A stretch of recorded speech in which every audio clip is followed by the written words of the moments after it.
James Stewart Murray Gray is 1 month away from celebrating his 93rd birthday.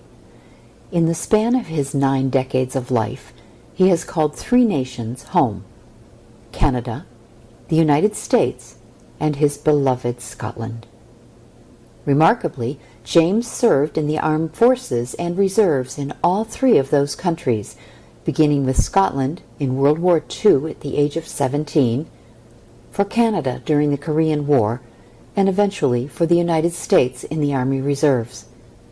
Jim's sense of duty and service was inspired by his father, who served in the First World War. It was reinforced by his youthful dreams of parachuting adventures. I volunteered. I was told to go home and wait. And I went home and I joined the local defense volunteers. Now that was strictly a citizen militia. We went about our normal lives, but at night time we went home, had our supper, put our uniforms on, and reported for duty. And we spent our times patrolling the moors and the hills around Benton to patrol and observe against any possible German invasion. Did it fulfill your sense of duty to have that role in the civil defense? At the time, I learned a lot. Did you? Oh yeah, we had a lot of training. We did a lot of training in guerrilla warfare and stuff of that nature. And the Spanish Civil War was just over at that time. We had a lot of Spanish veterans who would come and help with the instruction. I learned a lot from them. And so how long do you continue in that role? Until I actually enlisted in the RAF. I was 17. Did it bother you in any way that you were enlisting? The RAF is basically a British service, but that was British. Okay, so it wasn't just... We were British. Not English. We were not English, we were British and Scots. Okay. That was important. I wasn't in the Army, I was in the Air Force, which was a national service rather than a Scottish service. What prepared you to go into the Air Force? I wanted to be a pilot. But you didn't have to go in already a pilot? No. Okay. No, I just joined the RAF as a volunteer pilot. I didn't stay that way long because I had a bad right eye, and they wouldn't let me fly a plane in case I damaged it. And I ended up as ground crew. Was that disappointing, or were you okay? A little bit of both. I was there, I was serving, that was the main thing. Do you ever see action? I never saw action as a flyer. I was personal mechanic to Wing Commander in charge, Wing Commander Cheshire. How long did you serve? 6 years. Following the end of World War II and Jim's honorable discharge from the RAF, he and a friend decided to expand their horizons and explore the world. In the end, their wanderlust took them across the ocean to Canada, where Jim's life again turned to military service. I arrived in Canada in February of '48. Went to Montreal to stay with friends of the families, and we went to work. 1950 come along, Korea come along. I thought, oh heck, here we go again. So I joined the Canadian Army, and I'd always wanted to parachute. And each time I'd been thwarted by the British service. Anyway, I joined the Canadian Army, joined the Princess Patricia's Canadian Light Infantry, PPCLI, went to Korea with them, served there a little while, was sent back to Canada to take some more courses for senior NCO and chief instructor and stuff like that. Ended up in Fort Benton. You're in the Canadian Army, and you get sent home for more training, and you get sent to the United States? Mm-hmm. Fort Benton takes in students from all nations. Okay, and how long did you stay at Fort Benning? 4 months.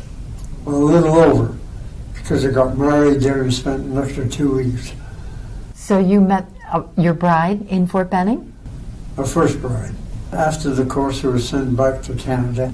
I graduated as a parachutist, or airportability specialist. Do you see action as a parachutist? Actually, no. I did all the jumps that was called for. We went to Korea.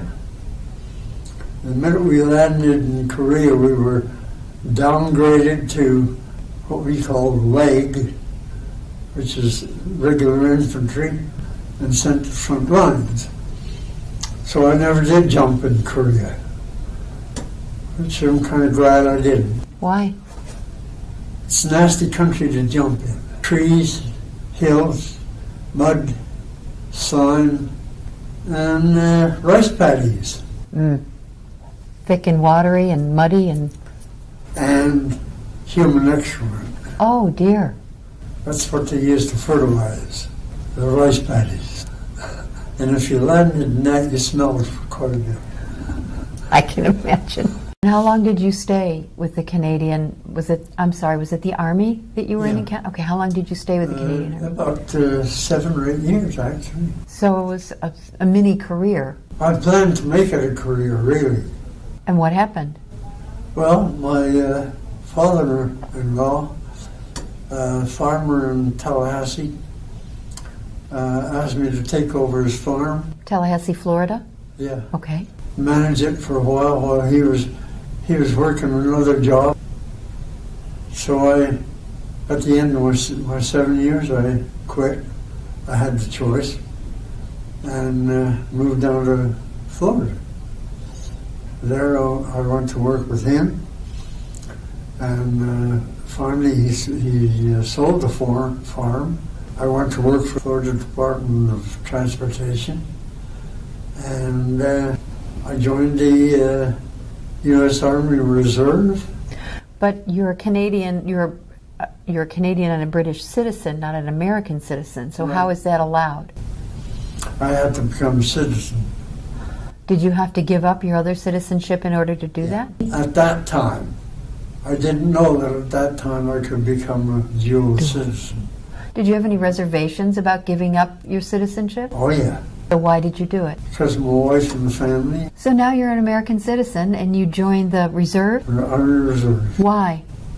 The Tallahassee group that I joined was a military police unit, and we were going to start Special Forces, and I wanted to join the Special Forces. And what is a Special Forces unit? Parachute to start off with, pretty much back to where I started. Then the major who was going to take me with him to the Special Forces came in and see me one day, and he was almost crying. He says, "No more Special Forces for us." They just canceled the idea of having a Special Forces unit in Tallahassee. That had to be terribly disappointing. It was very disappointing. Did you think about leaving then at that point? No, I was already in it long enough to start making a career out of the reserve. So I did 23 years with them. Did you ever see action? One time, really. We were activated during the Mariel boat lift. That's when they brought all these immigrants from Cuba. They had a bunch of them stationed at Indian Town Gap. And we were there for 2 weeks.